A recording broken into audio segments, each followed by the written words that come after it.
¿qué podemos contar sobre la obra que primero se estrenó en radioteatro y después tuvo muchas puestas tanto en escena como en cine? Sí, en realidad es una obra que Dylan Thomas escribe en un lapso de 10 años, va escribiendo.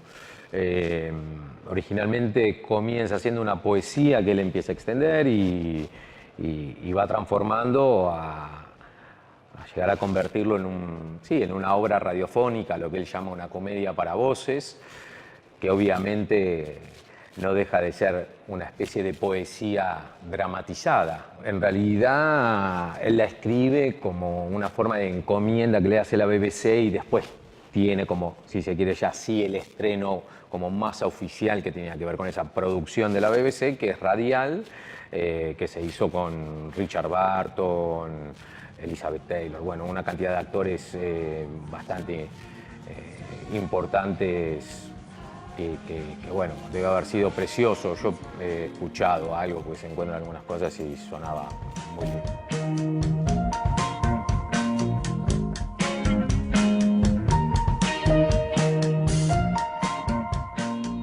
¿Cómo se encontraron con la obra? ¿Cómo les llegó el material? ¿Y qué les gustó de eso para decidir hacer la apuesta?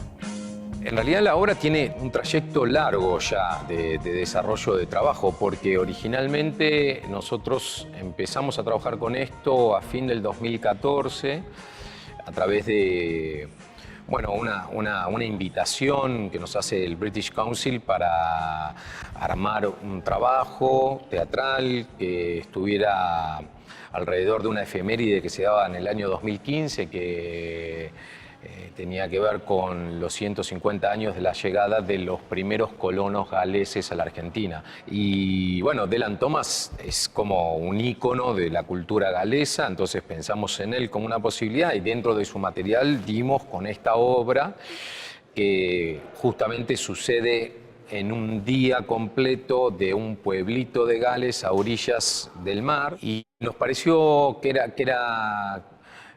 era muy lindo y tenía sentido, pensándolo como este traslado de ese barco que trajo a los primeros colonos galeses acá hasta Puerto Madryn y que después terminaron mayoritariamente, digamos, asentándose en el pueblito de Gaiman.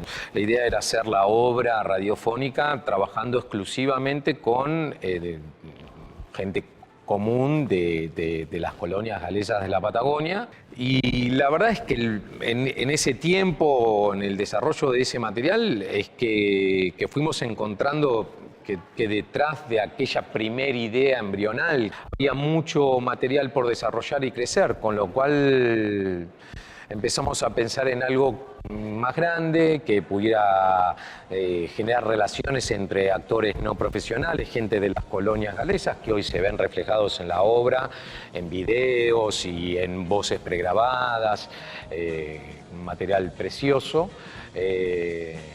Con actores y cantantes profesionales y músicos profesionales y técnicos profesionales, para lo cual el San Martín terminó de ofrecer una determinada cantidad de recursos para hacer posible esto, y hoy eso conforma un espectáculo que tiene una totalidad muy interesante.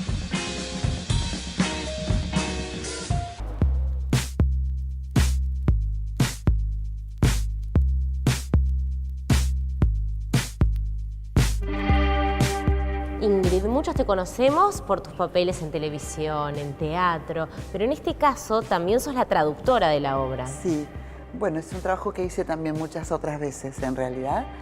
Y bueno, en este caso me importaba mucho, al ser la obra de un poeta, tan gran poeta como es Dylan Thomas, que no ha hecho obras de teatro en realidad, y que esto es una obra para voces, quizás para radio, pero donde está todo muy jugado en la palabra, en la musicalidad de la palabra, en los distintos ritmos, en las distintas hasta rimas que también tiene. Y bueno, me parecía como bastante importante conseguir algo de eso en castellano, ¿no? Digamos, me parecía que si no era un poco traicionarlo al poeta si no tenía en cuenta todo eso que además del contenido, que además de la historia, que además de los personajes, todo lo que se jugaba en el lenguaje y en la manera de de organizar las palabras, los sonidos de las palabras. Así que bueno, y además como yo hago un personaje que se llama Primera Voz, y como es un poco la voz de Dylan Thomas, es un poco la voz del poeta, es un poeta que fue muy innovador, en su momento cambió el modo de escribir poesía y me da mucho placer por eso encarnar este proyecto, ¿no? La obra de un tan gran poeta y haciendo en este caso la voz que un poco es su palabra, su mirada sobre estos personajes, este pueblo y este día que cuentan, ¿no es cierto? Es su particular mirada que es hermosa.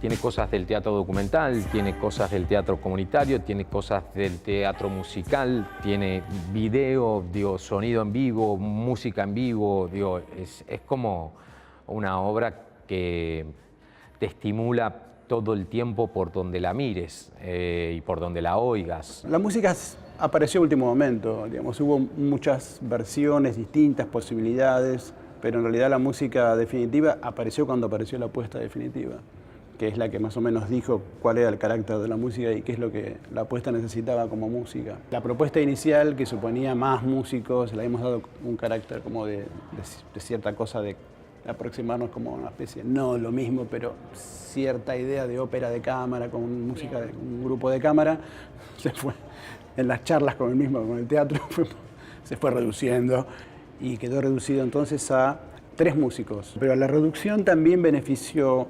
el sonido de la obra porque también se incorpora y intercala ese sonido que es en vivo con sonido que está grabado. Así que finalmente resolvimos y equilibramos lo que nos parecía que iba en detrimento de lo que habíamos pensado, quedó compensado. Luego el espectáculo tiene muchísimas entradas, digamos. Hay imágenes, hay proyecciones, hay todo un plano de lo visual muy trabajado, hay canciones que son hermosas, que es lo que la obra esta todo el tiempo necesita, como esos cambios de registro, ¿no? Desde algo muy sensible a algo muy quizás desenfadado y gracioso, que todo el tiempo está en esa tensión que va y viene y es también parte de su singularidad. Todo el derrotero hasta llegar a lo que hoy se ve fue complejo, no fue sencillo para nada. Y aún así te gusta. Y aún así me gusta, a lo mejor me gusta por eso, porque llegamos con felicidad a alguna especie de puerto. Sí, me gusta cómo terminó resolviendo lo que en su momento parecía muy incierto, porque la naturaleza misma de la obra propone un lenguaje muy ambiguo. No es sencilla de leer. Nosotros cuando la elegimos nos interesó, nos atrajo y al mismo tiempo nos preguntábamos, ¿y esto cómo se hace? No nos daba toda la confianza que imaginábamos que íbamos a tener en una puesta tradicional de una obra que más o menos se cuenta a sí misma sola. Esta sola no se cuenta, hay que contarla.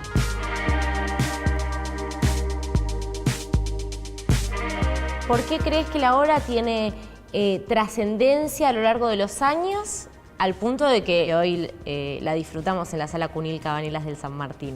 Hay determinados artistas, poetas, escritores, pintores, digo, que dejan obra para la humanidad y bueno, no tienen fecha de vencimiento. Digo, Dylan Thomas en sí mismo me parece que toda su obra completa, digo, más allá de este texto en particular, digo, ha dejado un sello.